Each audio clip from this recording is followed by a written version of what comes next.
춤을 추는 그 모습 꿈과 노래에 응가로 서르르 주 하나님 주신 이 세상 정말 아름다운 세상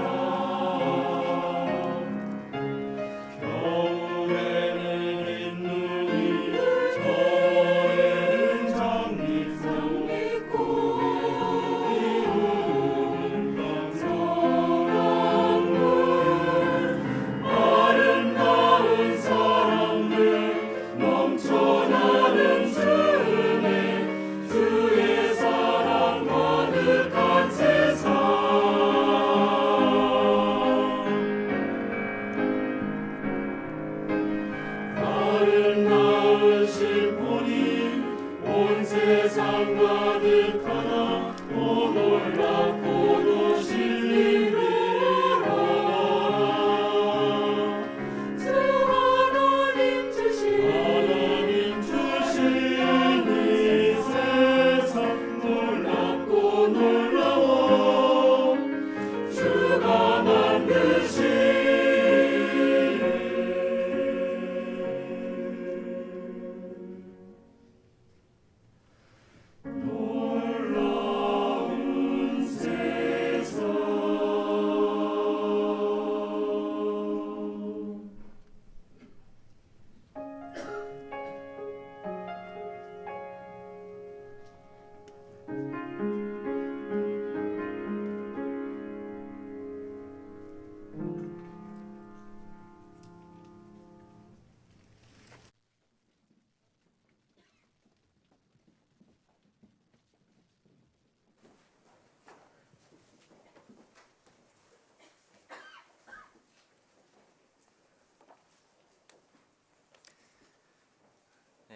인사드리겠습니다. 안녕하십니까? 반갑습니다. 저는 96년 2월 29일에 구원받고 군산교회에서 교제하고 있는 이상교 형제입니다. 오늘 광양교회 형제 자매님들과 함께 교제할 수 있어서 하나님께 감사가 되는 것 같습니다. 기도하고 오늘 말씀 함께 배워보겠습니다. 기도하겠습니다. 사랑과 은혜가 풍성하신 살아계신 하나님 아버지 감사드립니다. 주님이 오실 이 마지막 때에 저희를 구원하여 주시고 주님의 몸된 교회 안에 형제 자매님들과 함께 거하며 말씀을 배우고 또 교제할 수 있게 해주심에 감사를 드립니다. 오늘 주일을 맞이해서 형제 자매님들 한자리에 모여서 하나님의 말씀을 듣고 또 교제하고자 모였습니다. 주 성령께서 우리 가운데 함께하여 주시고 또 우리에게 필요한 말씀과 또 교제로 우리 마음을 두들겨 주시고 주님을 향한 뜨거운 마음을 가질 수 있도록 인도하여 주시옵소서. 우리 가운데 세상에 거하고 또 육신에 거하기 때문에 마음이 연약하거나 또 육신이 연약한 형제 자매님들도 있습니다. 하나님께서 한 사람 한 사람 굽어 살펴보시고 또 도움의 손길로 함께하여 주시길 간구드립니다. 광양교회 담임 목사님으로 계신 장권님 목사님을 중심으로 우리가 더욱더 하나 되기를 힘쓰고 또 전도하는 데 더욱 힘쓸 수 있도록 인도하여 주시옵소서. 6월달 대전도 집회가 준비되고 있습니다. 기도로 준비하고 또 주변 이뤄진 영혼들에게 간절한 마음으로 전도할 수 있도록 도와주시옵소서. 오늘 모든 말씀을 하나님께 의탁드립니다. 예수님 이름으로 기도드렸습니다. 아멘. 성경 찾아보겠습니다. 디모데전서 3장입니다.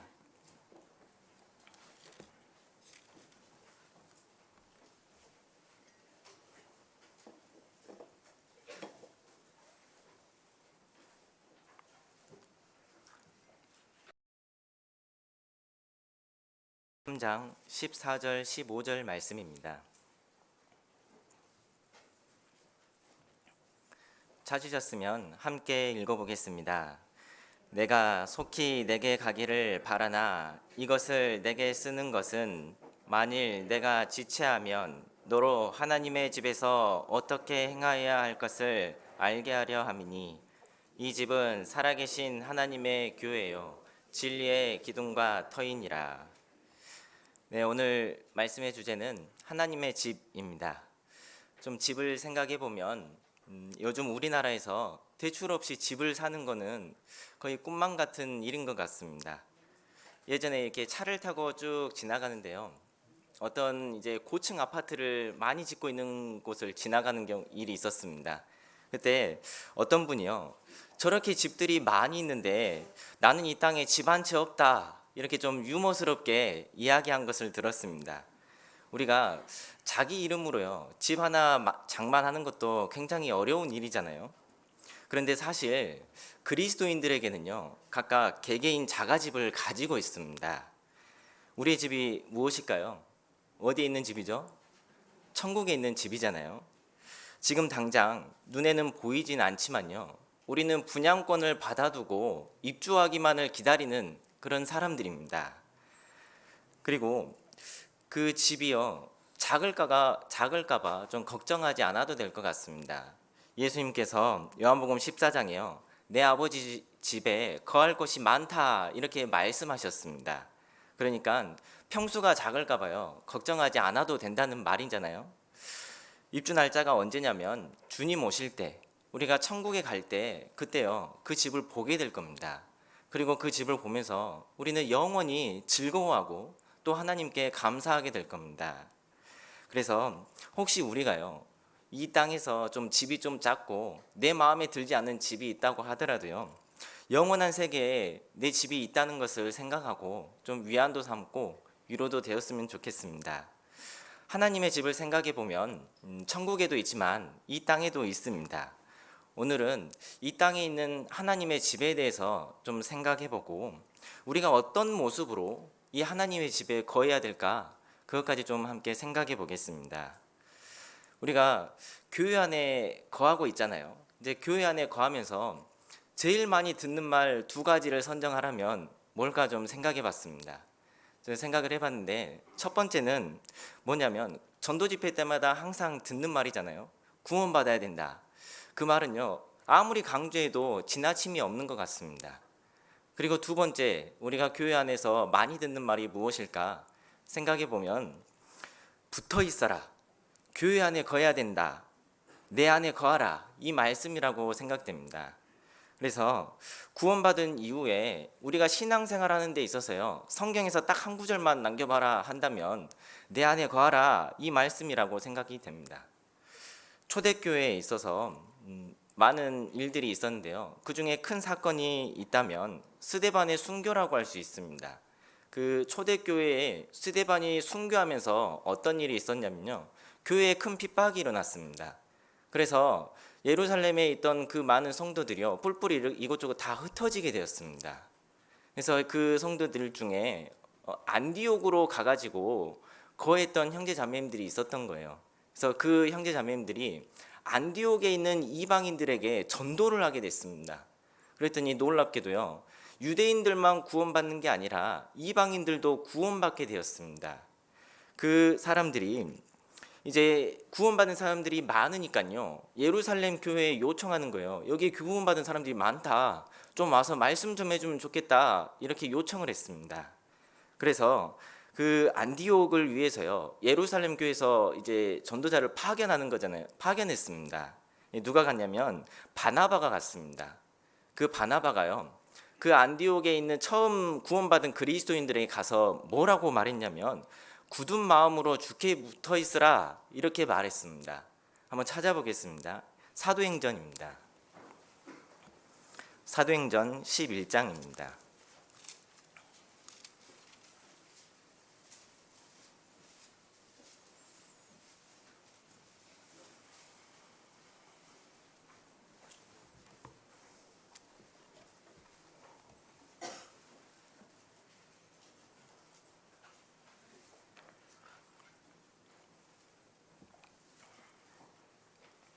사도행전 11장 23절 말씀입니다.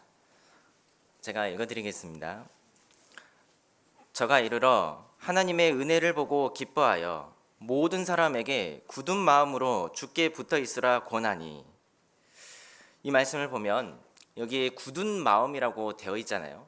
이 굳은 마음이라는 의미는, 이 말의 의미는요, 마음에 분명한 목적을 가지고라는 뜻을 가지고 있습니다. 그러니까요, 우리가 구원을 받으면 하나님의 그 사랑과 은혜에 대한 감사함이 마음속에 저절로 들게 돼 있습니다. 그와 동시에 영원한 천국에서요, 주님과 함께 있을 소망도 가지게 되잖아요. 이 복음을요, 내만 가지고 있는 게 아니라 나의 가족들, 친지들, 친척들에게도 전하고 싶은 마음이 생깁니다. 이웃 사람들에게도 전하고 싶은 그런 마음이 생기잖아요. 우리는요, 우리 마음 가운데 삶의 방향과 목표가 이렇게 생기는 겁니다. 그래서 바나바는 그 마음을 위해서 마음의 분명한 목적을 가지고 살아라, 굳은 마음을 가지고 살아라, 이렇게 말씀하셨습니다. 안디옥에 있는 그 그리스도인들은 바나바의 그 말처럼요, 굳은 마음으로 주께 붙어 있었습니다. 그리고 바나바와 바울이 이 안디옥에 1년 동안 거하면서요, 계속해서 이제 가르쳤거든요, 말씀을. 이제 그들이 교회에 붙어 있으면서 말씀을 배우니까요, 믿음이 성장했습니다. 나중에는 어떤 모습까지 보여지게 되냐면요, 이 사람들이 이제 예언을 받았거든요. 천하에 큰 흉년이 있을 거다, 그런 예언을 받으니까요, 어떤 마음이 생겼냐면, 우리에게 이 바울과 바나바를 보낸 예루살렘 교회를 우리가 좀 도와줘야겠다, 이런 마음까지 생겼습니다.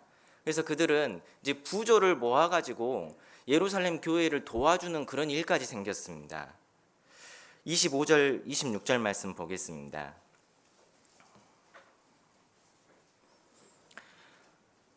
제가 읽겠습니다. 바나바가 사울을 찾으러 다소에 가서 만남에 안디옥에 데리고 와서 둘이 교회에 1년간 모여 있어 큰 무리를 가르쳤고, 제자들이 안디옥에서 비로소 그리스도인이라 일컬음을 받게 되었더라. 29절 30절 말씀도 보겠습니다. 제자들이 각각 그 힘대로 유대에 사는 형제들에게 부조를 보내기로 작정하고 이를 실행하여 바나바와 사울의 손으로 장로들에게 보내니라. 이 말씀은요, 안디옥에 있는 이방인 그리스도인들이 1년 동안 말씀을 잘 배우니까요, 믿음도 성장했을 뿐만 아니라 그 사랑하는 마음을 가지고 행동으로 표현까지 하게 된 겁니다. 사랑하는 마음으로요, 예루살렘 교회에 부조까지 보낸 거잖아요. 이것을 보면 굳은 마음으로 붙어 있는 결과로요, 신앙에 성장했을 뿐만 아니라 교회를 사랑하는 마음까지 더욱 커졌다는 것을 알 수 있습니다. 우리가 마음 가는 곳에는요, 반드시 행동까지 가게 돼 있다는 것을 알 수 있습니다. 이 모습이 하나님이 정말 기뻐하는 모습일 거라 생각합니다. 그래서 구원받은 사람은요, 굳은 마음으로 주께 붙어 있어야 되는 것을 우리가 기억해야 될 겁니다. 요즘 우리에게도 더욱 필요한 말이지 않을까 싶습니다. 우리가 삶의 분명한 그 목적을 가지고 있지 않으면요, 교회에 붙어 있기 어려운 환경에서 살고 있습니다. 삶의 목적을 잊어버리면 세상에 좋은 것들이 너무너무나 많이 있기 때문에요, 그것을 추구하고 그것을 따라가면서 살게 돼 있습니다. 그 세상의 좋은 것들을 바라보면서 그것을 갖고자 애쓰고 또 시간을 쓰는 사람들이 굉장히 많이 있잖아요. 우리가 정말 주님께 붙어 있으면서요, 삶의 분명한 목적을 가지고 살았으면 좋겠습니다. 히브리서 13장 말씀 찾아보겠습니다.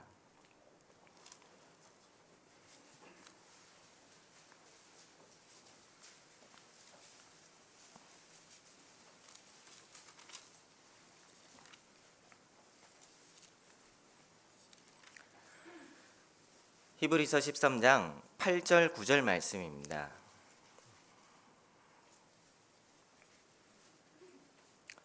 함께 읽어보겠습니다. 예수 그리스도는 어제나 오늘이나 영원토록 동일하시니라.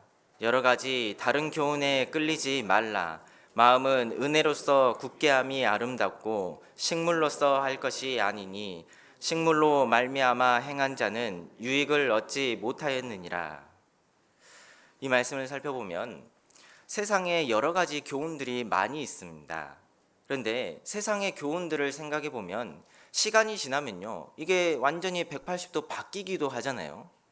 어제 맞던 말이 오늘 다시 보니까 틀린 말이 되기도 합니다. 그런데 예수님은요, 어제나 오늘이나 영원토록 동일하다고 기록되어 있습니다. 말씀이 육신이 되신 분이 예수님이기 때문에요, 이 성경 말씀도 영원토록 동일합니다. 그래서 성경에 주님의 은혜로 말씀으로 마음을 굳게 함이 아름답다라고 했습니다. 이 말씀처럼요, 주님의 은혜를 받을 수 있는 곳이 교회라고 할 수 있습니다. 교회 안에 있으면 우리에게 필요한 모든 것을 하나님이 공급해 주십니다. 그래서 세상을 살아갈 수 있는 그 힘을 우리에게 계속해서 주신다는 거죠. 하나님은 이 교회가 너무너무나 중요하다고 했습니다. 그래서 성경을 읽어보면 이 교회를요, 여러 가지 방면으로 계속해서 설명해 주십니다. 어떤 곳은 하나님의 군대, 어떤 곳은 양떼, 어떤 곳은 주님의 몸, 어떤 곳은 건물, 이렇게도 말씀하시잖아요. 그러니까 하나님은 교회를 다양한 방면으로 우리에게 소개해 주고 있고, 그리고 그 중요성을 계속해서 알려주고 있다는 겁니다. 하나님의 집이란 하나님이 계시는 처소라는 그런 의미도 되고, 그리고 그 집안에 거하는 가족, 그 가족들의 모임이라고도 할 수 있습니다. 하나님의 자녀라고 하잖아요. 하나님이 계시는 그 집이요, 만약 눈으로 정말 잘 보인다면 어떨까요? 정말 좋지 않을까요? 하나님의 집이 중요한 이유는요, 하나님이 계시고 그곳에 역사하기 때문입니다. 우리가 성경을 좀 살펴보면 그 집에 어떤 인물이 있느냐에 따라서요, 나라가 흥망성쇠가 결정되기도 합니다. 구약 성경에 지혜가 가장 많았던 사람이 누구냐면 솔로몬이라 할 수 있습니다. 그 솔로몬은 이제 왕궁에 살았잖아요. 솔로몬 왕궁에 살았는데, 이 솔로몬으로 인해서요, 이스라엘이 굉장히 큰 부귀 영화를 누렸잖아요. 그리고 그 솔로몬으로 인해서 사람들이 많은 지혜를 접하게 되었습니다. 심지어 이 솔로몬을 보려고 스바 여왕이 찾아왔잖아요. 이 열왕기상에 보면 이 스바 여왕이 솔로몬을 보고 뭐라고 이야기했냐면, 복되도다 당신의 사람들이여, 복되도다 당신의 이 신복들이여, 항상 당신의 앞에 서서 당신의 지혜를 들음이로다. 이 스바 여왕이 보면서 이 솔로몬 옆에 있는 그 신하들이 너무너무나 복되다 이렇게 축복하는 거잖아요. 그러니까 당신의 지혜의 말씀을 들을 수 있으니까 당신의 백성들은 얼마나 복되냐, 이렇게 아주 극찬을 한 겁니다. 그러면 솔로몬의 존재로요, 이 이스라엘이 정말 큰 기쁨과 즐거움이 있고 인생의 문제를 해결하게 되었다면 하나님의 계시는 집은요, 얼마나 축복될까요? 솔로몬이 지혜를 조금 가지고 있었다면 하나님은요, 그 지혜 자체이신 겁니다. 솔로몬의 가치를 이제 물로 좀 표현해 보면요, 솔로몬의 지혜가 이 물 한 컵이라면 하나님은 대양이라고 할 수 있습니다. 태평양 같은 그런 바다 있잖아요. 그렇게 넓은 지혜를 가지고 있는 분입니다. 그 하나님의 집에 거한다면요, 기쁨의 원천이 우리에게 직접적으로 들어올 수 있는 겁니다. 정말 큰 고난 가운데 있는 사람들은요, 하나님으로 인해서 소망을 갖게 됩니다. 어려움도요, 나에게 주어져 있지만 하나님으로 인해서 그 어려움도 이겨낼 수 있다는 겁니다. 솔로몬 시대에 정말 태평생대를 이뤘던 것처럼 하나님의 집에 거하면요, 평강이 마음속에 찾아오게 되어 있다는 겁니다. 하나님은 그 지혜 자체라고 이렇게 했는데, 주의 영이 계신 곳에는 자유함이 있다고 했습니다. 그러니까 하나님이 계신 곳에는 인생의 문제가 풀리고 우리의 영혼이 해갈됩니다. 죄의 소욕도 끊쳐지기 시작되는 겁니다. 무엇이든지 할 수 있는 하나님, 내 모든 형편을 아시는 그 하나님이요, 나를 도와준다고 하면요, 그것만큼 큰 위안이 없고 큰 위로도 없다고 생각이 듭니다. 사실 이 성경에요, 이 하나님의 집은요, 구약 시대부터 계속해서 존재해 왔습니다. 출애굽을 하고 이 이스라엘 사람들이 광야에서 생활했잖아요. 그 가운데에 뭐가 있었냐면 성막이 있었습니다. 그 성막에는 하나님이 계셨거든요. 그래서 하나님은 이스라엘 백성들과 늘 함께 있었던 겁니다. 그리고 가나안 땅에 들어가서는 성전으로 계셨습니다. 이 솔로몬이 아버지 다윗의 유언대로 성전을 지었잖아요. 이 구약 시대에는 성전을 지어서 이스라엘 백성들이 성전에서 하나님께 제사를 드렸습니다. 그러니까 그곳에서 하나님의 말씀을 들은 거잖아요. 하나님은 이 구약 성경에 계셨는데요. 이 성전으로 계셨는데, 근데 항상 함께 계셨던 게 아니었습니다. 이 성전을 지을 때 하나님 뭐라고 말씀하셨냐면, 너희가 죄를 지으면 거룩하게 구별한 이 성전이라도 내가 던져버리겠다 말씀하셨습니다. 실제 구약 성경을 읽어보면 이스라엘 사람들이 우상 숭배하고 하나님에서 떠나니까 이 성전이 불타 버렸잖아요. 이제 외국에서 이제 나라들이 쳐들어와 가지고요, 성전에 있는 기구도 다 가져가 버리고 회파시켰습니다. 이방 나라를 들어서요 징계한 거잖아요. 그러니까 하나님이 떠나버리신 겁니다. 그래서 이스라엘 사람들이요 선지자를 이제 보내 가지고 회개하고 또 다시 성전을 짓기도 합니다. 그런데 또 다시 범죄하니까 회파되었잖아요. 하나님께서요 이 성전을 하나님이 던져버리신 겁니다. 그렇다면 그 성전을 떠난 하나님 어디로 가셨을까요? 먼저 생각해 보면 2000년 전에요 예수님과 함께 계셨습니다. 예수님 안에요 하나님께서 계셨고 하나님의 일을 예수님이 하신 겁니다. 요한복음 14장 말씀 찾아보겠습니다.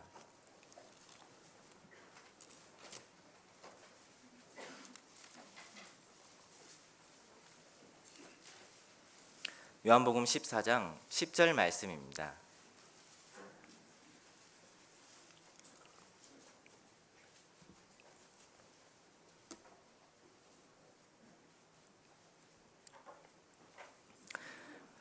찾으셨으면 제가 읽겠습니다. 나는 아버지 안에 있고 아버지는 내 안에 계신 것을 내가 믿지 아니하느냐? 내가 너희에게 이르는 말이 스스로 하는 것이 아니라 아버지께서 내 안에 계셔 그의 일을 하시는 것이라. 이 말씀을 보면 예수님 안에 하나님께서 계시고 역사하셨다는 것을 알 수 있습니다. 그래서 예수님은 은혜와 진리가 충만하신 분이었기 때문에요, 사복음서를 읽어보면 누구든지 예수님께 나오기만 하면 그 혜택을 받았습니다. 예수님께 가까이 있기만 하면요 은혜를 받았다는 것을 알 수 있습니다. 요한복음 8장 말씀을 쭉 읽어보면요 현장에서 간음을 하다가 잡혀온 여자의 내용이 나옵니다. 그래서요 누구나 다 정죄하는 죄인이라서요 다 돌멩이 들고 막 쫓아왔잖아요. 그런데 예수님께 오니까요 죄 사함을 받았습니다. 아무리 죄가 많은 사람도요 예수님께 나오면 죄 사함을 얻을 수 있는 겁니다. 그리고 예수님은요 무엇이든지 하실 수 있는 분이었습니다. 생각해 보면 예수님을 찾아가거나 예수님을 찾아온 사람들을 살펴보면요 심각한 문제가 있는 사람들이 있었습니다. 태어날 때부터 병든 사람도 있었고 장애를 갖고 태어난 사람도 있었습니다. 심지어 죽은 사람도 있었고 귀신 들린 사람도 있었습니다. 그런데 예수님께 가까이 가니까요 예수님께서 그 문제를 모두 해결해 주었습니다. 그들이 고통에서 벗어났잖아요. 그러니까 세상의 그 어떤 종류의 고통에서도 벗어나게 하실 수 있는 분이 예수님입니다. 사람들이 예수님께 나와서 말씀을 들을 때요 듣는 사람들은 진리를 들으면서요 마음이 밝아지기 시작했습니다. 하나님이 어떤 분인지도 알게 되고 그리고 내 인생이 무엇을 위해서 태어났는지도 알게 됩니다. 천국이 있다는 것을 알게 되고 지옥이 있다는 것도 알게 되잖아요. 그러니까 하나님이 계시는 그곳에는요 우리의 인생의 모든 것을 해결할 수 있는 그런 좋은 것들이 다 있다는 겁니다. 그 2000년 전에 계신 예수님, 그 안에 하나님이 계셨잖아요. 지금은 어디 계실까요? 지금은 바로 이 교회 안에 하나님께서 거하시는 겁니다. 여러분, 만약 하나님이 정말 어디에 있는지 정확히 안다면요 우리는 무슨 일이 있어도 그곳에 가야 될 겁니다. 여러분, 만약 내일 예수님이 어디 오신다 이렇게 한다면요 실제 그런 거 아닙니다. 어디 있다 한다면요 우리는 휴가 내서라도 쫓아가야 되지 않을까요? 우리 마음이 교회 안에 하나님께서 정말 계시고 내 모든 문제도 해결해 주실 수 있겠다, 그 마음이 있으면요 정말 간절한 마음으로 하나님의 집에 찾아올 겁니다. 내 간절한 소원을 들어주실 수 있는 분이 하나님이신 겁니다.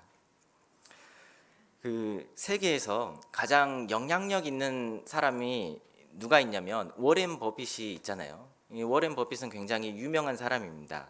이 투자를 아주 잘해가지고 돈이 정말 많은 사람이잖아요. 이분은 이제 자선 사업도 한다고 합니다. 근데 자선 사업을 하는데 어떤 자선 사업을 하냐면요, 자기 자신하고요 점심을 먹는 걸 경매로 내놓습니다. 그러니까요, 나하고 점심 같이 먹고 싶으면 돈을 내라 이렇게 하는 겁니다. 그러니까 경매를 하니까요 다른 사람들과 이제 경쟁을 하는 거잖아요. 어떤 사람은요 이 워렌 버핏하고 밥을 먹기 위해서 50억을 투자한답니다. 그러니까 50억을 이제 자선사업 기부하고 같이 점심을 먹는 거잖아요. 이제 우리 같은 일반인의 입장에서는 전혀 공감할 수 없고 이해할 수 없는 내용이지만요. 그런데 그 돈을 내고 함께 밥을 먹는 사람은요, 그 만남이 50억의 가치가 있다 생각하고 만나는 겁니다. 만약 이 사람이요 이만한 돈을 들여서 이 워렌 버핏을 만난다고 한다면 여러분 어떻게 보겠습니까? 아침에 딱 일어나가지고 씻지도 않는 얼굴로 찾아갈까요? 아니면 새벽부터 일어나가지고 단정하게 옷도 입고 내가 이 사람 만나면 어떤 질문을 할까? 무엇을 물어볼까? 그리고 무엇을 답을 들을 수 있을까? 이런 고민을 하면서요 만날 겁니다. 그러니까요 만나기 일주일 전부터요 기대되는 마음으로요 두근두근 거릴 겁니다. 우리가요 성경을 보면 갈급한 마음이 있는 사람에게 하나님의 은혜가 임한다는 것을 알 수 있습니다. 사실 우리가 교회 와서 말씀을 이렇게 들어서 많은 말씀과 교훈들을 접하고 있습니다. 그런데 나에게 느껴지지가 않고 적용이 되지 않는다면요 뭔가 말씀이 문제가 있는 게 아니라 그 말씀을 받아들이는 나의 마음에 문제가 있을 수 있는 겁니다. 하나님은 지혜가 한이 없는 분이시기 때문에요 인생에 갖는 궁금증도 다 해답을 성경에 넣어주셨습니다. 그래서 그 말씀을 우리가 들을 때 내 입을 넓게 열라 내가 채우리라 그 말씀처럼요 우리 마음을 그렇게 열고 들으면요 하나도 버릴 게 없는 겁니다. 나의 문제를 하나님 앞에 내어놓고 간절한 마음으로 들으면요 하나님이 내게 어떤 말씀을 해주실까 들으면요 분명 하나님 나에게 넣어주시는 것들이 있는 겁니다. 우리가 어떤 말씀이든 그 말씀을 좀 내가 잘 듣고 좀 순종하는 마음으로 듣는다면 우리의 신앙은 훨씬 더 성장할 수 있을 거라 생각됩니다. 신약시대는 바로 이 교회에 하나님께서 계시잖아요. 성경에 하나님께서 뭐라고 말씀하셨냐면 교회는 하나님의 집이다 라고 했습니다. 고린도전서 3장 9절 말씀에 바울이 고린도 교회 형제 자매님들에게 이렇게 말했습니다. 우리는 하나님의 동역자들이요 너희는 하나님의 밭이요 하나님의 집이니라. 하나님의 밭이고 하나님의 집이라고 했습니다. 바로 구원받은 사람들 그 속에요 복의 근원 되시고 그리고 사랑과 은혜가 충만하신 하나님이 거한다는 겁니다. 우리가 이 하나님의 집에 가족이 되어야 되는 거잖아요. 구성원이 되어야 됩니다. 근데 하나님의 그 가족은 사실 교회당에만 나온다고 해서 되는 게 아니잖아요. 실제로 하나님의 자녀, 하나님의 아들로 태어나는 그런 일들이 있어야 되는 겁니다. 에베소서 2장 19절 말씀 찾아보겠습니다.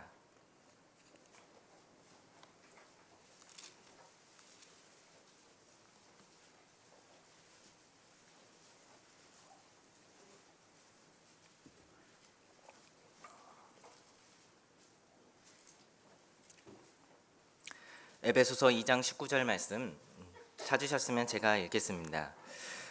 그러므로 이제부터 너희가 외인도 아니요 손도 아니요 오직 성도들과 동일한 시민이요 하나님의 권속이라.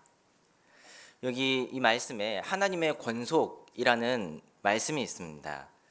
하나님의 가정이라는 뜻인데요 이런 겁니다.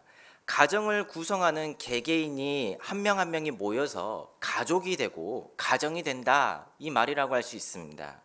그러므로 하나님의 그 가정이 교회고 구원받은 우리 각자가 가정의 구성원이라는 겁니다. 하나님의 집이라 말할 때는 하나님의 권속, 하나님의 가정, 이거가 똑같은 말이라 생각하시면 됩니다. 그리고 하나님의 자녀가 되면요, 하나님은요 그 집에 계시면서 자녀들에게 필요한 것을 계속해서 공급해 주십니다. 부모님이 자기 자녀에게 아낌없이 다 주는 것처럼 하나님도 마찬가지입니다. 자녀들에게 필요한 것을 다 주는 겁니다. 심지어 이 세상에서도 부모님이 자녀에게 유산을 남겨주잖아요. 하나님도 자기 가족인 자녀들에게요, 하나님이 가지고 있는 걸 다 주시는 겁니다. 하나님의 모든 애정이요, 하나님의 집에 있는 그 자녀들에게 다 쏟아진다고 할 수 있습니다. 그러니까 하나님의 자녀가 된다는 것은요, 너무너무나 중요한 일입니다. 세상에서 살면서 제일 먼저 해야 되는 게 무엇이냐면 하나님의 자녀가 되는 일인 겁니다. 하나님은 이 교회 안에서 자녀들에게 모든 축복을 주시고 다 돌봐주시는 분입니다. 본문 말씀 다시 한번 찾아보겠습니다. 디모데전서 3장 15절입니다.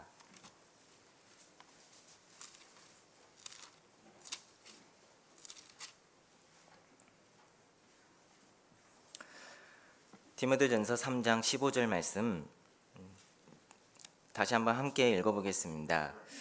만일 내가 지체하면 하나님의 집에서 어떻게 행하여야 할 것을 알게 하려 함이니 이 집은 살아계신 하나님의 교회요 진리의 기둥과 터이니라.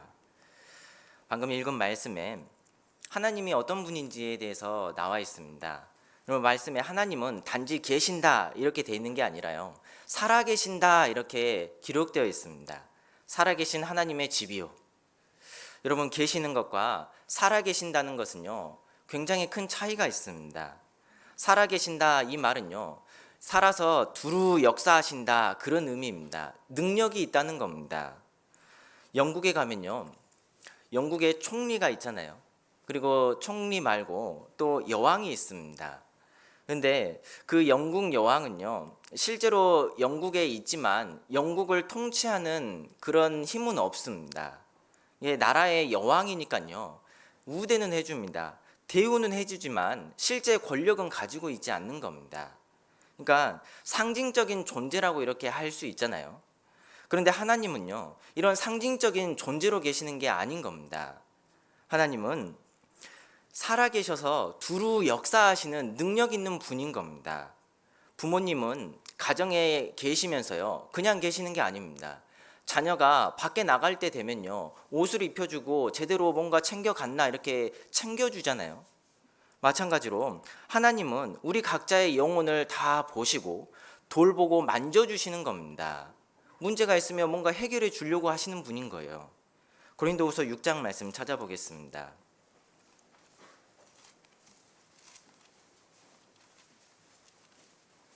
고린도후서 6장 16절입니다.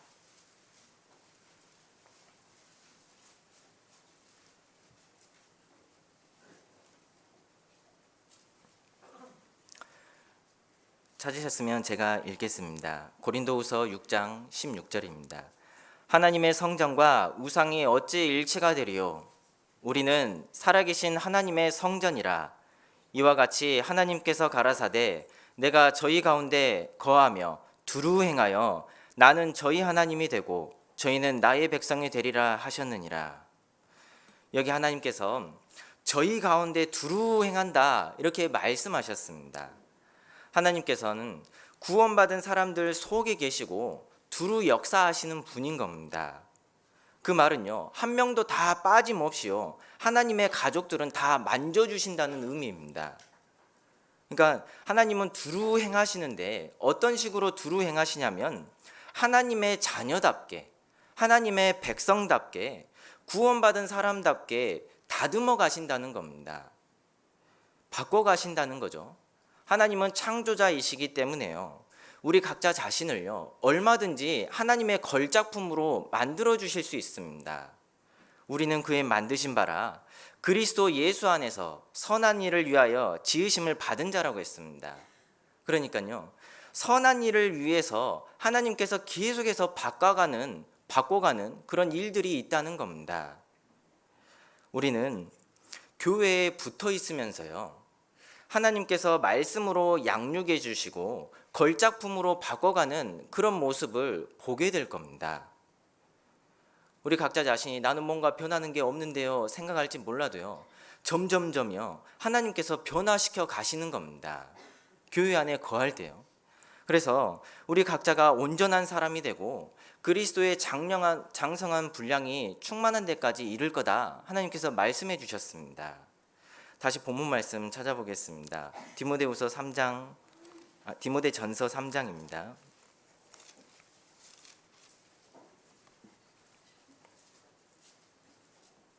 15절 말씀 제가 다시 읽어드리겠습니다.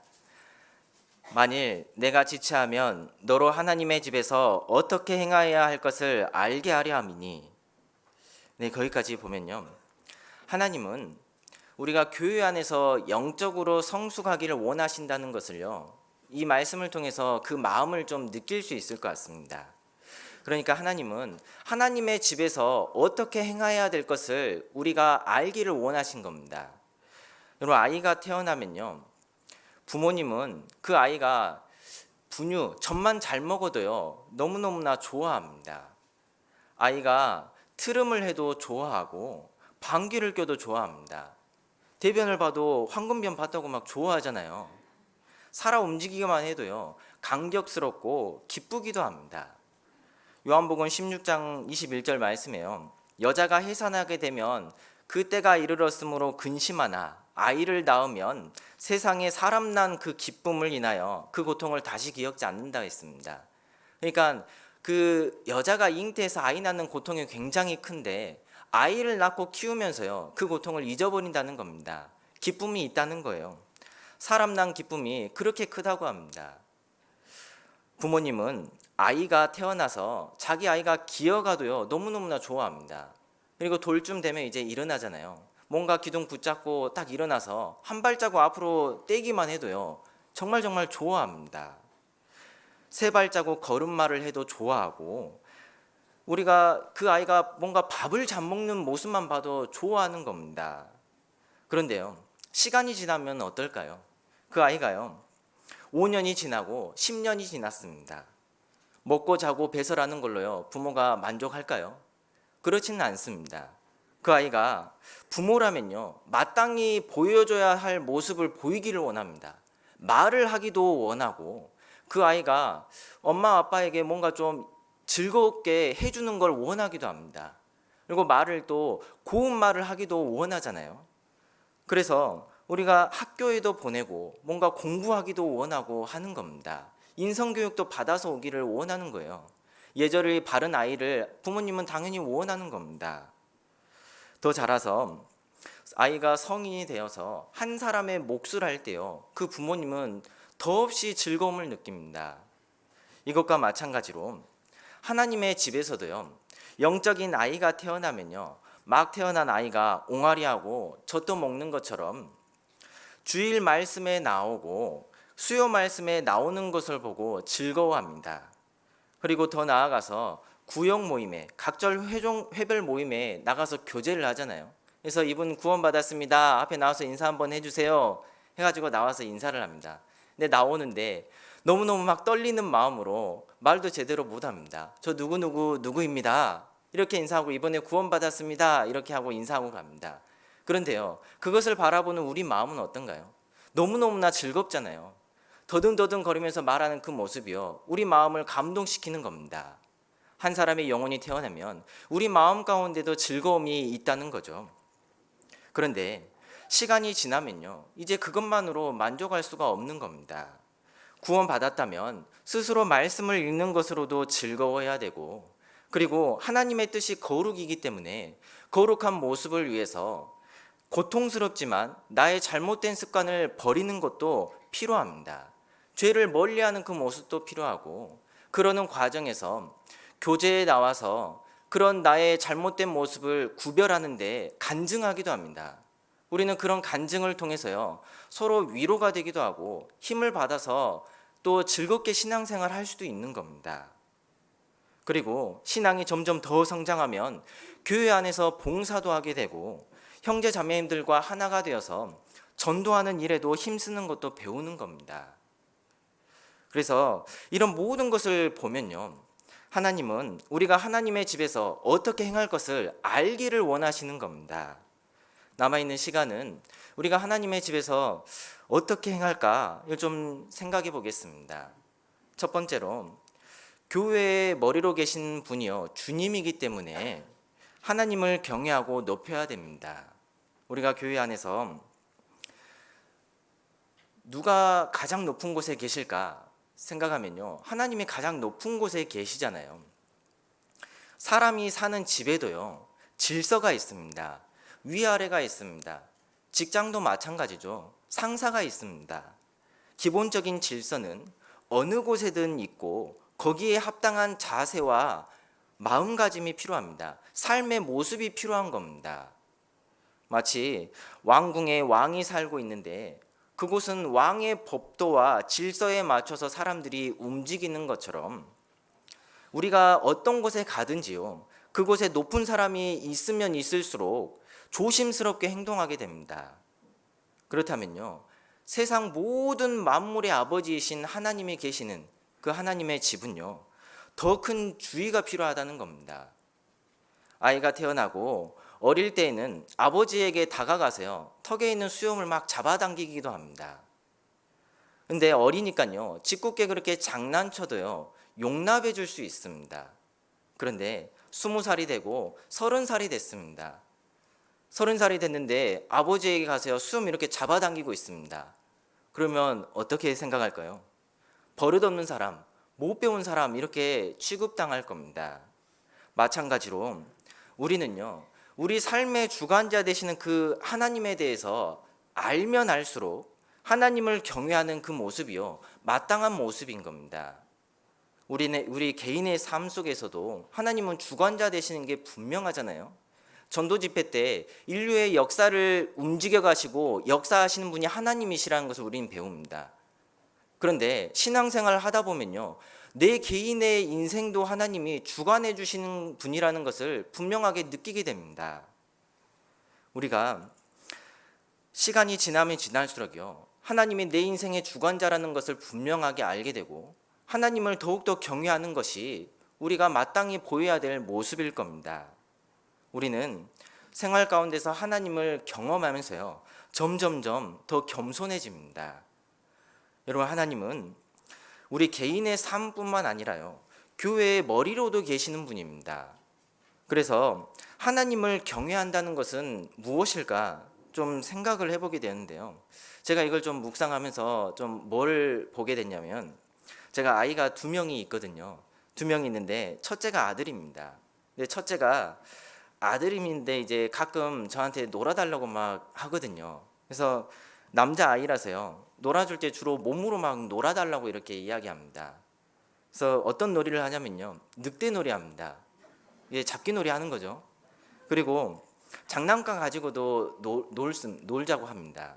근데 놀이를 할 때는요, 뭔가 역할이 주어지잖아요.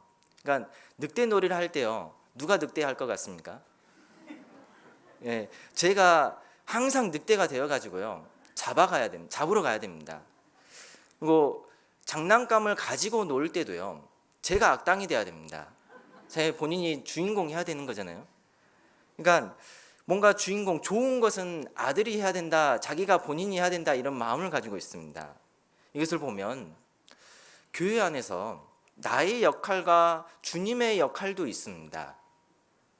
사실 교회 안에서 주인공이 누굴까 생각해 보면 주님이 주인이시잖아요. 하나님이 머리로 계시고 주님이 머리로 계신 분입니다.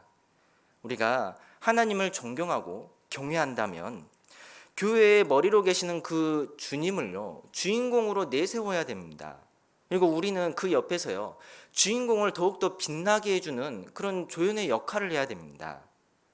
주님을 보필하는 자로서 각자의 위치에서요, 나의 이름이 막 빛나게 하거나 그런 게 아니라 주님의 이름이 더욱더 빛나게 하고 영광스럽게 해야 되는 게 우리의 올바른 모습일 겁니다.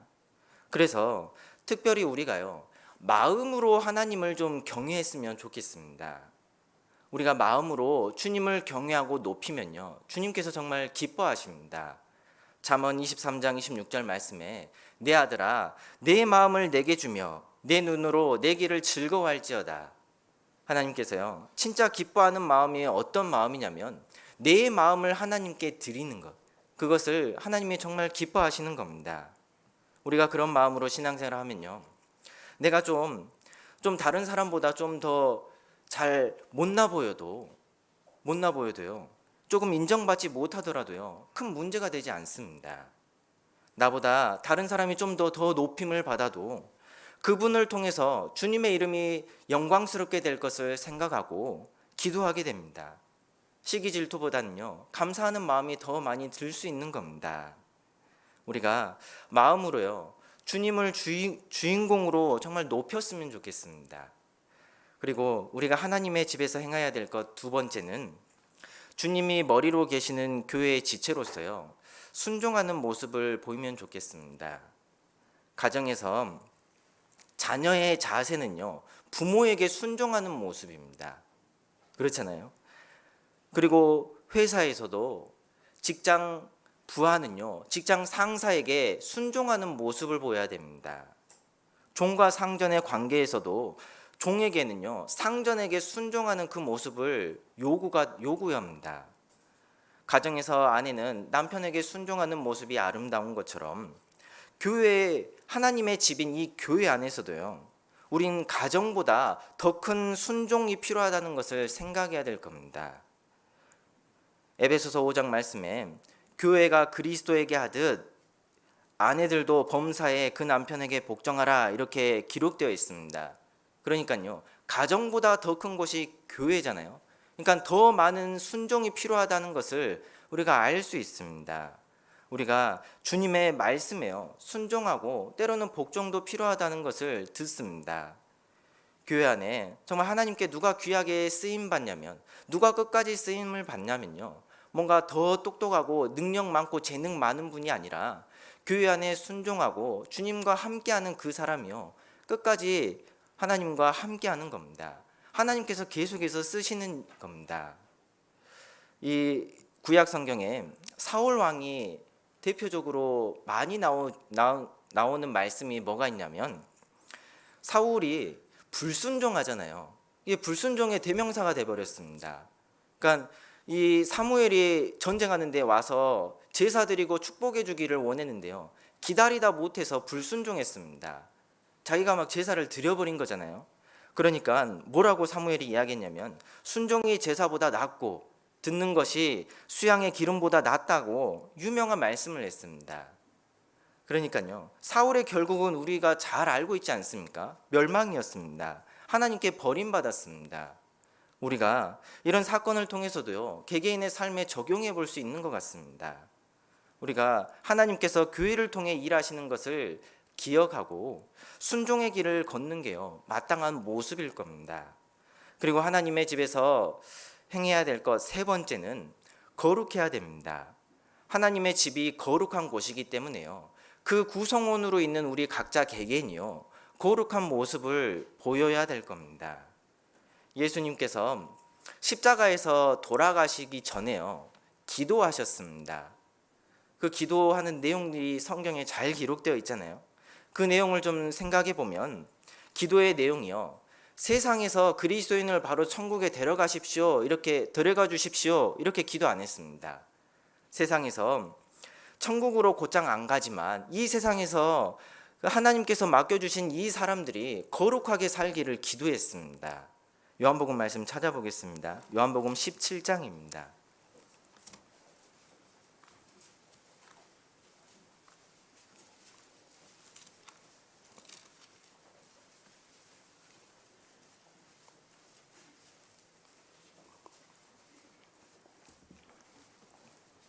요한복음 17장 15절 말씀입니다.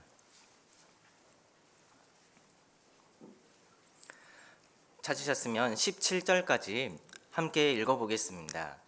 내가 비옵는 것은 저희를 세상에서 데려가시기를 위함이 아니요 오직 악에 빠지지 않게 보존하시기를 위함이니이다. 내가 세상에 속하지 아니함 같이 저희도 세상에 속하지 아니하였삼나이다. 저희를 진리로 거룩하게 하옵소서. 아버지의 말씀은 진리니이다. 예수님께서 이제 기도를 하셨는데요. 자기를 위해서 기도할 뿐만 아니라 세상에 남겨져 있는 많은 그리스도인을 위해서 기도했습니다. 그 내용이 세상에서 데려가기를 위한 기도가 아니라 이 세상 가운데에서 악에 빠지지 않기를 기도하신 겁니다. 다시 말해서요, 거룩하게 살기를 원하신 겁니다. 이것은 하나님께서도 원하시는 모습이잖아요. 데살로니가전서 4장 3절 말씀에도 하나님의 뜻은 이것이니 너희의 거룩함이라 라고 했습니다. 그렇다면 어떻게 하면 거룩해지는가? 거룩하게 할 수 있는 방법이 17절 말씀에 나와 있습니다. 저희를 진리로 거룩하게 하옵소서. 아버지의 말씀은 진리니이다. 여러분, 진리로요, 우리의 모습을 거룩하게 할 수 있는데 그 진리는 아버지의 말씀이라고 했습니다. 그러니까요, 성경 말씀이 우리 각각 개개인의 삶을 거룩하게 할 수 있는 방법이다라고요 알려주셨습니다. 말씀을 듣고 읽으면서 우리는 하나님의 뜻도 알게 됩니다. 그리고 거룩한 생활이 어떤 모습인지도 알려줍니다. 그래서 말씀을 통해서요, 우리 삶 속에 내가 알지 못하는 죄들도 발견하게 되고 우리 모습을 점점점 변화시켜 가는 겁니다. 그러니까 말씀 앞에 나오면 하나님 앞에 회개도 하게 되고 나의 모습도 점점 바꿔갈 수 있다는 겁니다. 구체적인 예를 성경에 하나님께서 많이 주셨는데요. 좀 한 가지 살펴보면 이 구약 성경에 보면 이스라엘이 나오잖아요. 이스라엘에 12지파가 있는데 사실 12지파만 있는 게 아니었습니다. 그러니까 이방 족속도요, 다른 족속도 섞여서 같이 살았습니다. 그 중에는 레갑 족속이 같이 살았는데요.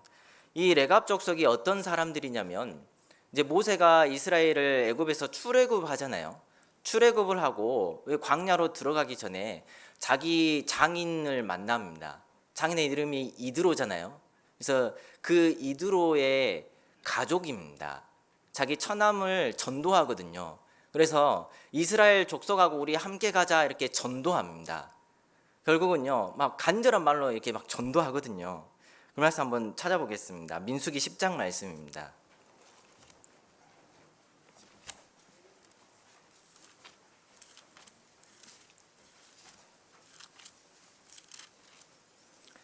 민수기 10장 29절에서 32절 말씀입니다.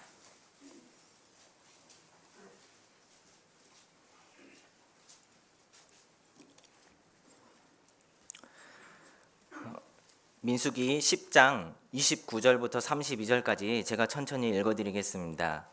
모세가 그 장인 미디안 사람 르우엘의 아들 호밥에게 이르되 여호와께서 주마하신 곳으로 우리가 진행하나니 우리와 동행하자. 그리하면 선대하리라. 여호와께서 이스라엘에게 복을 내리리라 하셨느니라. 호밥이 그에게 이르되 나는 가지 아니하고 내 고향 내 친족에게로 가리라. 모세가 가로되 청컨대 우리를 떠나지 마소서. 당신은 우리가 광야에서 어떻게 진칠 것을 아나니 우리의 눈이 되리이다. 우리와 동행하면 여호와께서 우리에게 복을 내리시는 대로 우리도 당신에게 행하리이다. 여러분, 이 말씀 보면요, 우리가 전도하는 모습하고 똑같지 않습니까? 왜 전도하면요, 좋은 마음으로 단번에 교회 오는 분들이 아무도 없습니다. 좋은 마음으로 오는 분들이 분명히 있겠지만요, 손에 꼽잖아요. 말씀 듣자 하면요, 아이 무슨 교회가 이럽니다. 그러니까요, 이 모세도요, 그렇게 막 애굽에서 10가지 재앙 보여주면서 하나님이 이런 분이다라는 것을 경험하고 왔잖아요. 그리고 자기 처남에게도 이렇게 이야기해 준 겁니다. 그런데 우리 나하고 함께 가자 이렇게 말하니까요, 나는 안 가겠다, 내 친족에게로 돌아가겠다 이렇게 합니다. 그러니까 전도하는데요, 이 모세도 똑같이 어려움을 겪은 겁니다. 그런데요, 그러고 포기해버린 게 아니라 하나님이 우리에게 진짜 복을 내려주실 거다, 영원한 복을 주실 거다 이렇게 강권합니다. 결국이요, 이 자기 처남을 전도해서요 데리고 갑니다. 이제 광야 생활도 함께하고 가나안 땅에서 들어가서도 함께하는 겁니다. 그러면서요, 이 사람들이 신앙이 생긴 거예요. 생겨가지고 이 이스라엘과요 늘 함께 있으면서요 깨달은 게 있습니다. 하나님에 대한 믿음도 생기게 됐고 신앙도 생기면서 이스라엘이 범죄하는 것들도 많이 보게 된 겁니다. 그러니까 이 이드로의 족속이 누구라고 하냐면 레갑 족속이라고 제가 말씀드렸는데, 성경 쭉 읽어보면요, 레갑 족속이 그 이스라엘 가운데서 했던 그 중요 인물들이 막 있거든요. 이제 그 중에서 가장 큰 영향력을 끼친 사람이 여호나답입니다. 이제 한번 좀 들어보실 수 있는데요, 이 여호나답이 어떤 사람이냐면 아합의 집을 멸망시킨 사람이 예후잖아요. 그 예후의 오른팔이었습니다, 여호나답이요. 그래서 이 여호나답이요, 아합의 집도 보고 그 당시에 이스라엘을 보니까요, 이스라엘이 완전 잘못된 길로 가는 겁니다. 우상 숭배하고 하나님을 완전 등져서 사니까 정말 잘못되게 사는 것을 깨닫고요, 자기 족속인 자기 후손들에게 유언을 남깁니다. 어떤 유언을 남기냐면요, 우리 족속들은 하나님의 이 이스라엘에 거하면서 집도 짓지 말고 포도주도 먹지 말아라, 이렇게 유언을 남깁니다. 성경 한번 찾아보겠습니다. 예레미야 35장입니다.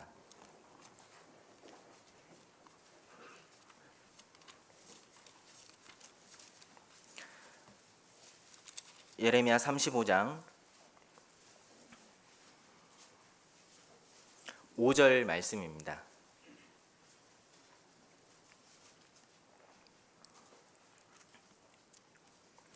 5절부터 7절까지 제가 읽어드리겠습니다.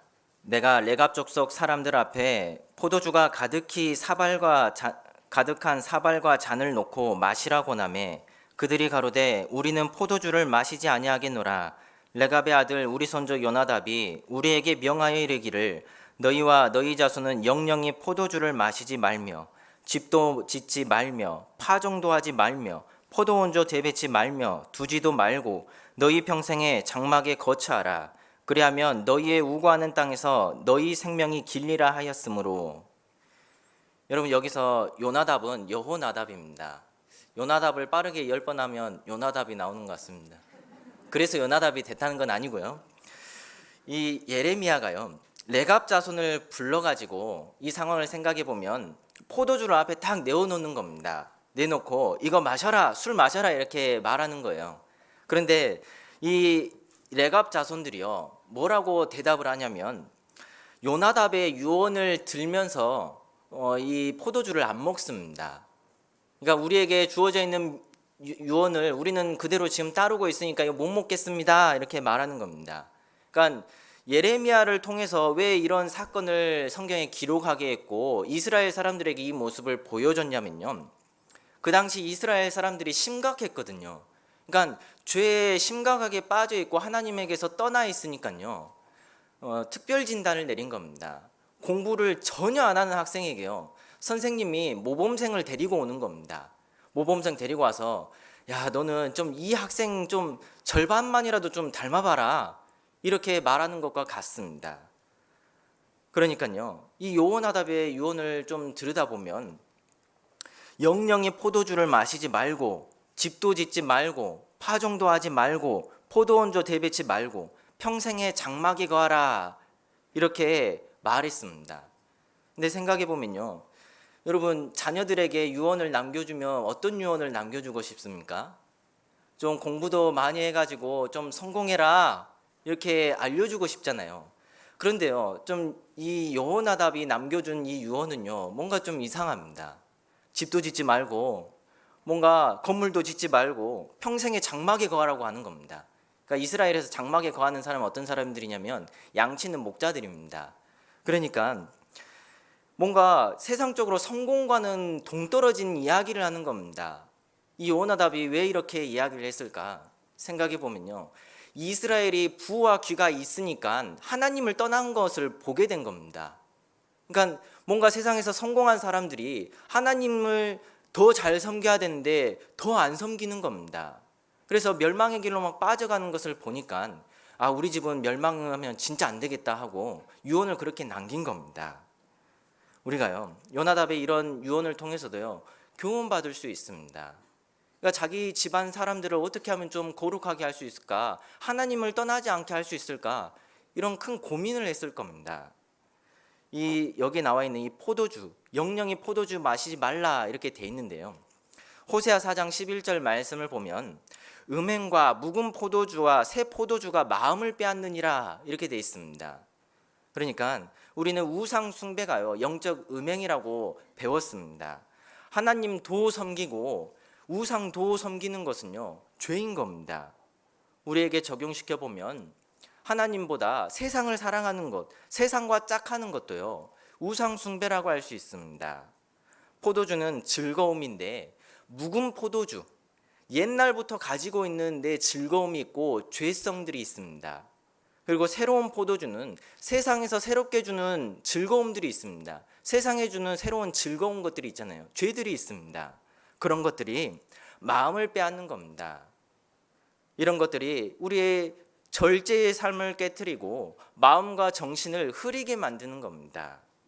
우리는 이런 마음과 정신을 흐리게 하는 이런 죄로부터요 벗어나야 될 겁니다. 욥을 생각해 보면 욥은요 자기 자신뿐만 아니라 자녀들의 신앙까지 생각하는 사람이었습니다. 그러니까 욥기서를 읽어보면 그는 부자였는데 잔치를 한 번씩 벌렸습니다. 그래서 잔치를 벌렸는데 잔치가 끝나면요 자녀들의 마음이 흐트러질까 봐요 항상 잔치가 끝나고 하나님께 번제를 드렸다고 돼 있습니다. 그러니까 자녀들이 좋은 것들을 다 보면서 마음으로 하나님을 배반하였을까 걱정했던 겁니다. 욥기 1장 말씀 찾아보겠습니다.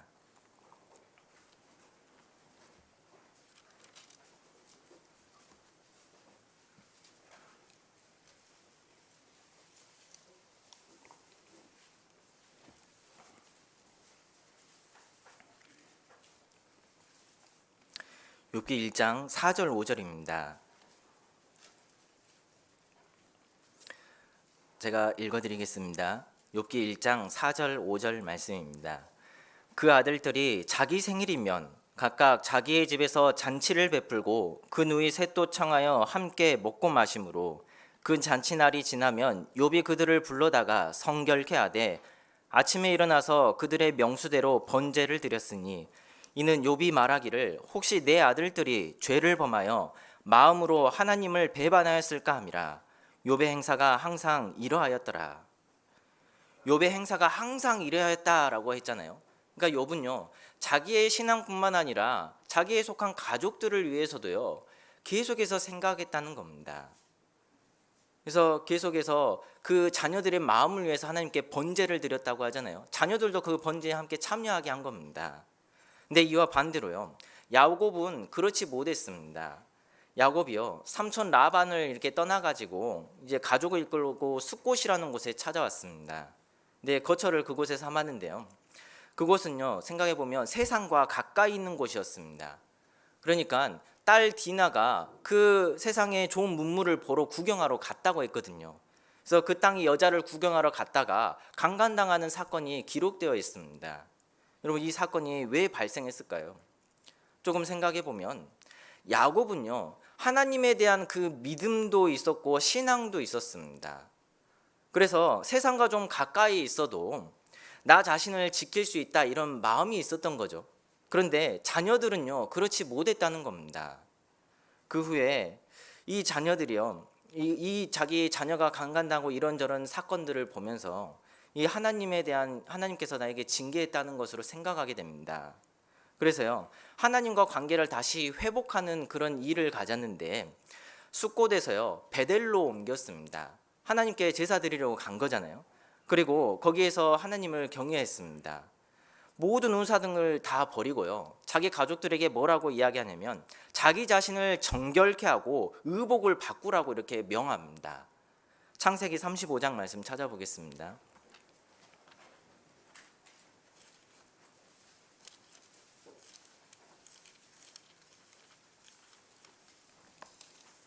창세기 35장 1절 2절 말씀입니다.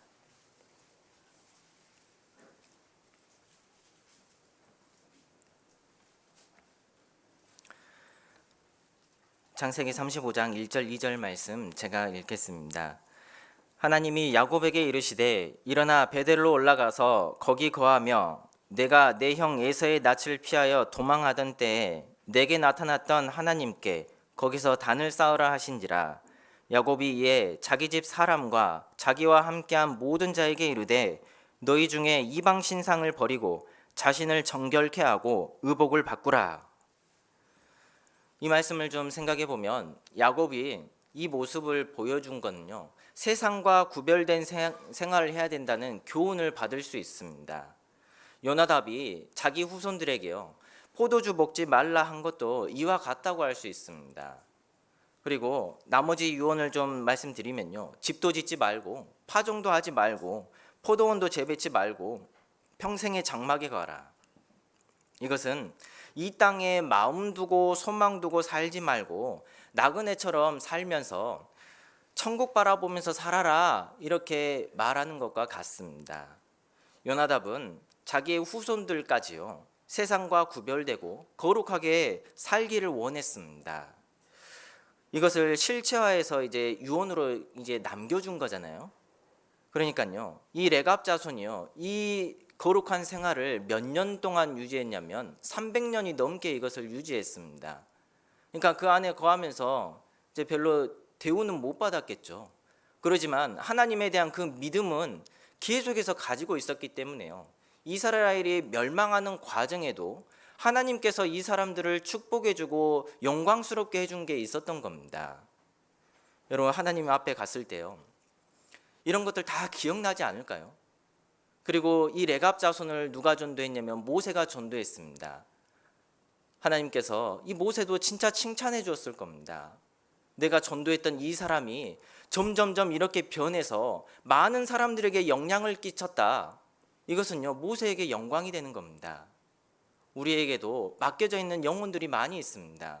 우리가 한 사람을 전도해서 구원받게 하면 그 사람이 구원받아서 점점 성장하면요, 그게 다 기록되고 있고, 그리고 하나님 앞에 갔을 때 영광이 된다는 겁니다. 우리가 전도하는 일에 정말 더욱더 힘써야 되는 겁니다. 그리고 요한일서 2장 말씀 찾아보겠습니다.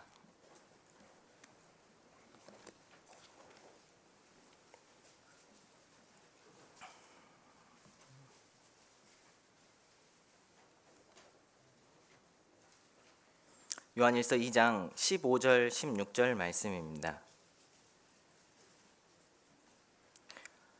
요한일서 2장 15절부터 17절까지 제가 읽어드리겠습니다.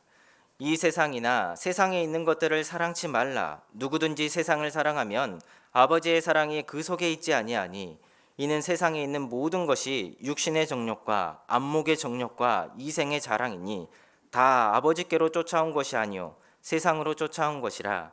이 세상도 그 정욕도 지나가되 오직 하나님의 뜻을 행하는 이는 영원히 거하느니라. 여러분, 하나님은 모든 사람의 마음과 행동을 다 아시는 분이기 때문에 결국 거룩하게 사는 그 사람은요, 하나님은 기억하시고 칭찬과 영광을 주시는 겁니다. 이 말씀을 좀 살펴보면 이 세상이나 세상에 있는 것들을 사랑치 말라. 세상에 있는 것들은 단순히 수단이지 목적이 되지 말라, 이렇게 말씀하시는 겁니다. 거룩한 생활에서 중요한 것은 무엇이라고 할 수 있냐면 행하는 것이라 할 수 있습니다. 아는 것과요, 행하는 것은 다르잖아요. 그러니까 어떻게 살 줄을 아는데 살지는 않는 것은 거룩한 모습이라고 보기 어렵습니다. 17절 말씀에 그래서 이렇게 말씀하셨습니다. 이 세상도 그 정욕도 지나가되 오직 하나님의 뜻을 행하는 이는 영원히 거하느니라. 그러니까 이 세상의 행적은 다 지나가지만 하나님 뜻 안에서 행한 것만이 남아있고, 그리고 그것이 하나님께 칭찬받는 일이라는 겁니다. 우리 각자 자신도요, 자기 자신을 거룩하기 위해서 버려야 할 것들이 무엇인가 좀 생각해 봤으면 좋겠습니다. 더 나아가서 나의 가족들, 우리 가족이 정말 잘 되기 위해서 무엇이 필요할까, 이런 것까지 생각하면 더없이 좋은 것 같습니다. 어떤 집은 토요일 밤 9시에서 10시만 되면 불을 다 끄고 자는 집도 있다고 합니다. 왜냐하면 주일에 좀 멀쩡한 정신으로 말씀에 좀 집중하기 위해서 그런 규칙을 세웠다고 합니다. 그리고 우리 각자 개인적으로도 이렇게 서원을 해볼 수 있잖아요. 우리 집은 하루에 성경 10장은 꼭 읽어보자. 1년에 한 명은 좀 전도하자. 또 우리 집은 구원받은 그리스도인들과만 결혼하자. 우리 집은 교회와 교제는 반드시 가자. 이제 코로나 끝나가지고 교제가 막 다 정상화되잖아요. 그러니까 때로는 다시 나가는데요, 힘든 것도 있는 겁니다. 근데 다시 계속해서 나가다 보면요, 즐거운 게 있는 겁니다. 우리가 나의 신앙을 위해서, 우리 가족의 신앙을 위해서 좀 서원도 해보고, 그리고 하나님을 기쁘시게 해봤으면 좋겠습니다. 우리 개인적으로 자신을 보면요, 어떤 부분이 다 약한지 알잖아요. 어떤 사람은 재물에 약하기도 하고, 어떤 사람은 이성에 연약하기도 하고, 어떤 분은 게으르게 사는 것을 좀 좋아하는 분도 있고, 어떤 분은 취미 생활을 좋아하기도 합니다. 그러니까 나의 신앙을 좀 퇴보시키는 그런 것들을 버리도록 하나님께 서원하면요, 하나님은 분명히 도와주시는 분입니다. 왜냐하면 두루 역사하시는 분이잖아요. 우리가 주님 앞에 올바른 마음으로 살고자 하면 하나님은 반드시 도와주시는 분이라는 것을 기억했으면 좋겠습니다. 시편 93편 말씀 찾아보겠습니다.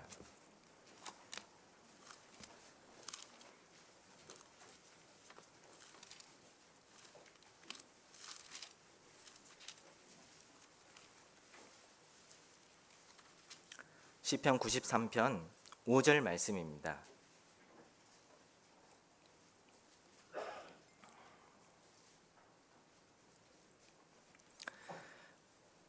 함께 읽어보겠습니다. 여호와여, 주의 증거하심이 확실하고 거룩함이 주의 집에 합당하여 영구하리이다. 여호와여, 주의 증거하신 말씀이 확실하고, 이 보시면 성경 말씀은 거짓이 하나도 없잖아요. 성경은 하나님의 말씀이 분명한 겁니다.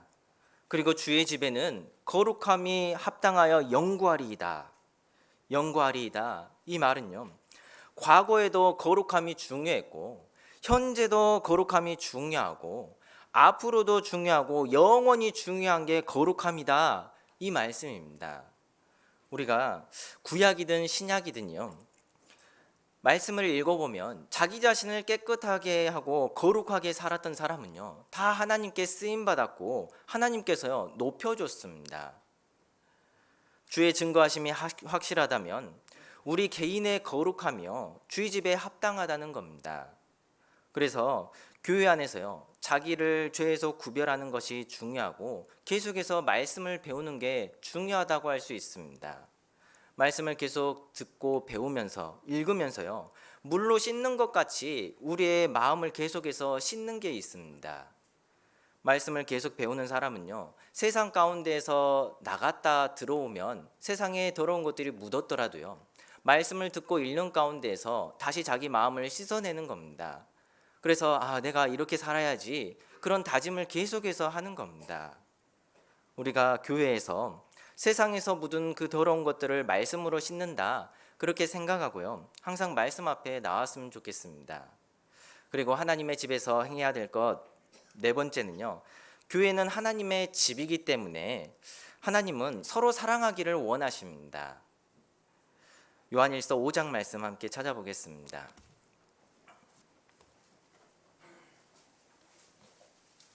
요한일서 5장입니다.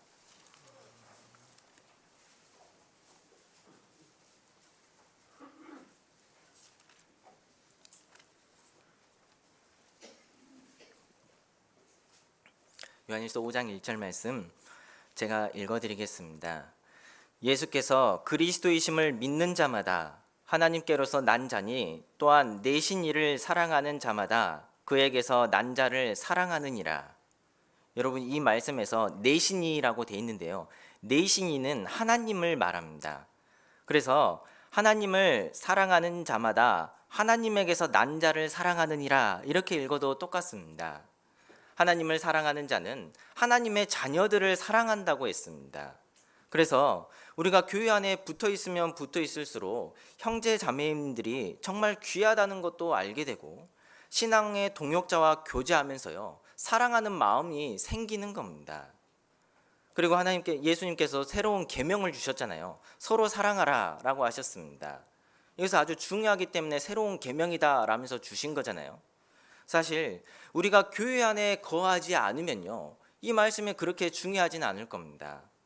그런데 우리가 교회 안에 거하기 때문에 이 계명이 중요한 겁니다. 우리가 교회에 함께 모이고 함께 거하면요, 생기는 것은 무엇일까요? 1차적으로는 주님의 사랑이 받았기 때문에요, 서로 사랑하는 그런 마음이 생깁니다. 그런데 사랑만 생기면 좋겠는데요, 꼭 그렇지는 않죠. 관계 속에서 오는 여러 가지 어려움들이 있습니다. 갈등이라고 하죠. 갈등들이 있는 겁니다. 사람이 사람과 함께 만나가지고 거하면요, 때로는 생각이 다르고요, 추구하는 게 다르기도 합니다. 그럴 때면 소통하는데 어려움이 생기잖아요. 그래서 쉽게 말해서 갈등을 겪는다 이렇게 이야기합니다. 여러분, 갈등이 무슨 말인지 혹시 아시나요? 이 갈등이요, 덩굴 식물을 말하거든요. 이 갈등의 갈은요, 칡을 말합니다. 그리고 등은요, 등나무를 말하는데요, 둘의 이제 공통점이 뭐냐면 덩굴 식물입니다. 어떤 매개체 기둥이 하나 있으면요, 그 기둥을 타고 이렇게 쭉 꺾으면서 올라갑니다. 그런 특징을 가지고 있는데, 근데 칡나무는요, 오른쪽으로 돌면서 이게 올라갑니다. 등나무는요, 왼쪽으로 이렇게 감으면서 이렇게 올라가거든요. 그래서 이것을요, 반대로 이제 풀어가지고요, 이제 오른쪽 걸 왼쪽으로 감아서 돌고 오른쪽 걸 왼쪽으로 이렇게 감아서 돌잖아요. 근데 이 시간이 지나면 이 식물들이요, 자기가 이걸 풀어버립니다. 그리고 다시 감아가지고 올라간다고 합니다. 그러니까요, 하나님께서 그렇게 결정해가지고 만드신 거잖아요. 그러니까 갈등을 생각해 보면 좀 이해하기 쉬운 겁니다.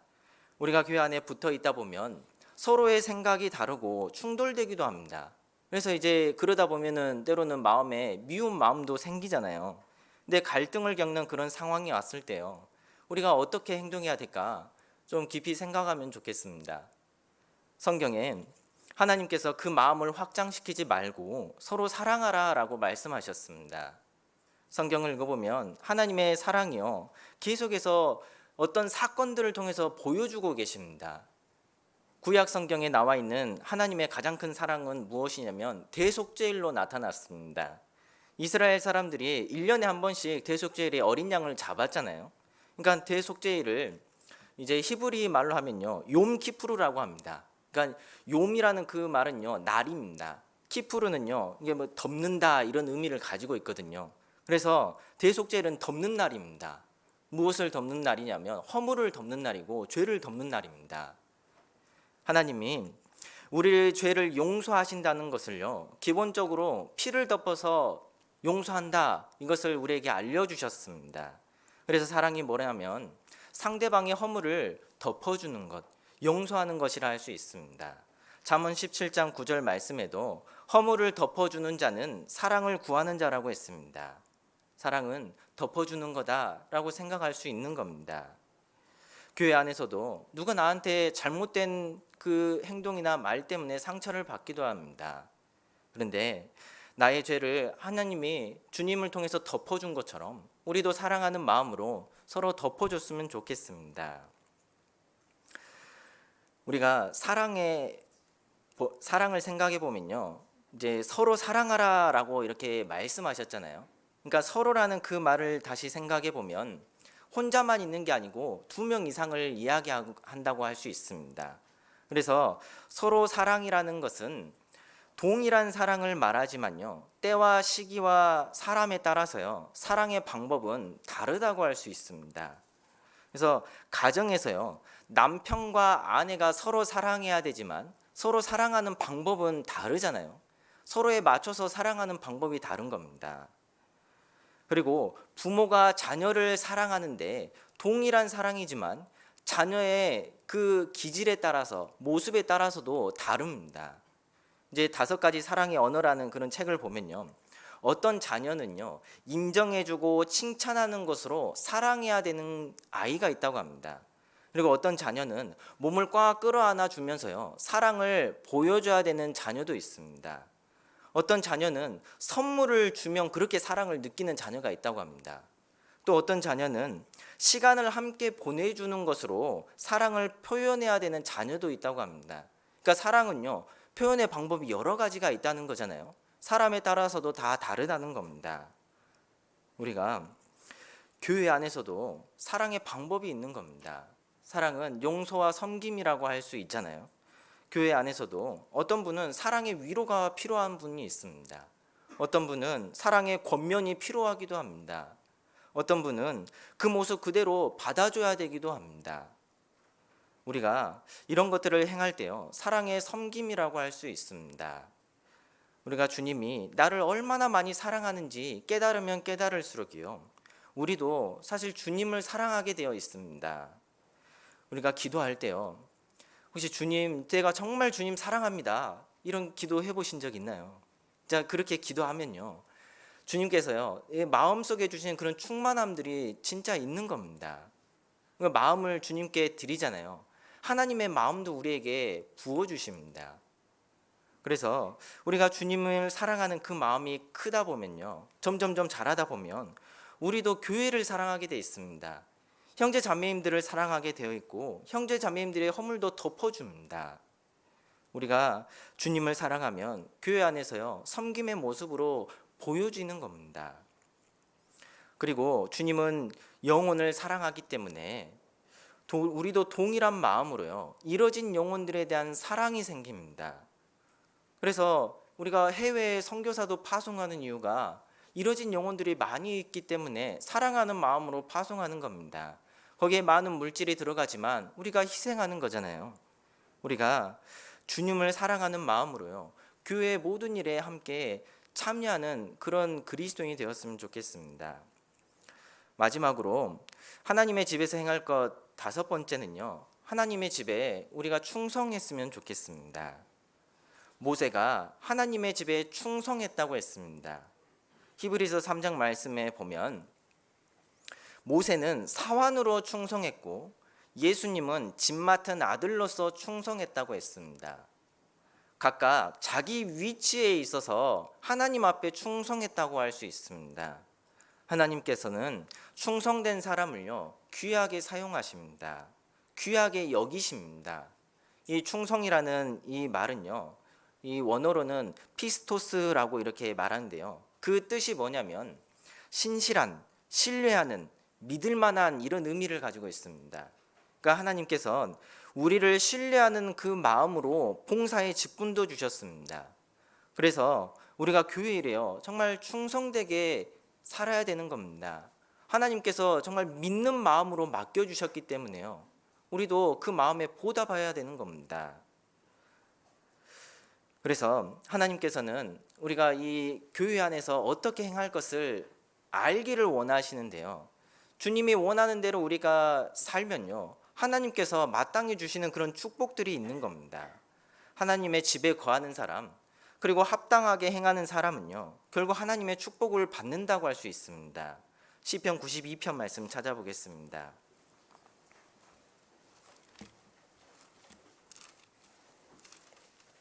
시편 92편 12절 말씀입니다.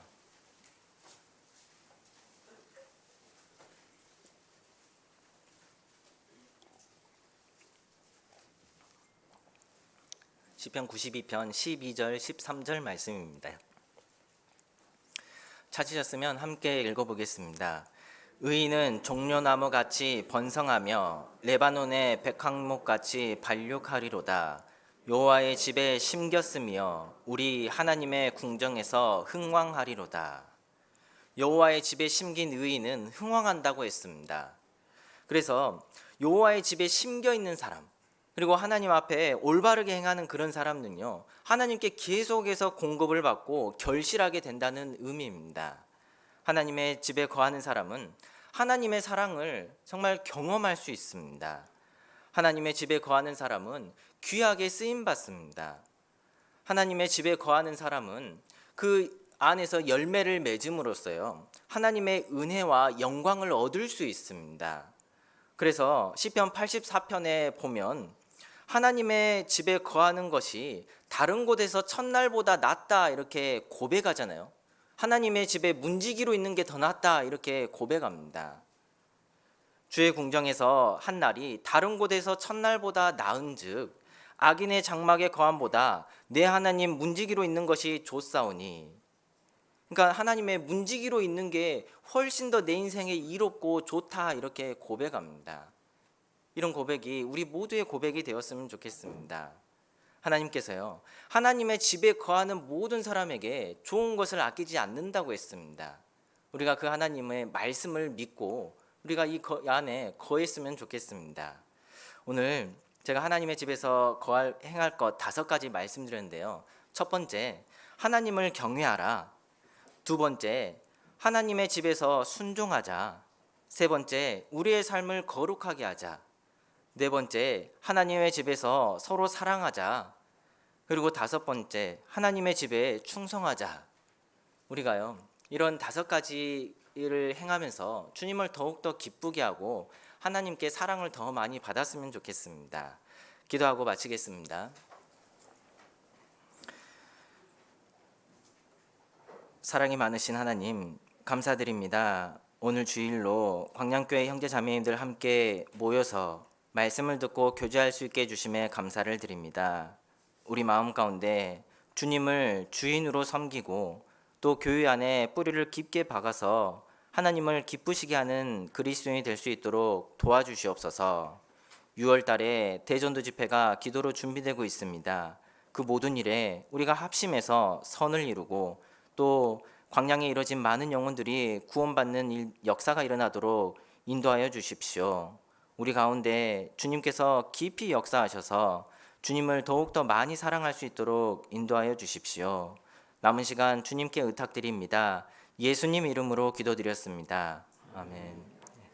찬송하시겠습니다. 찬송가 246장입니다.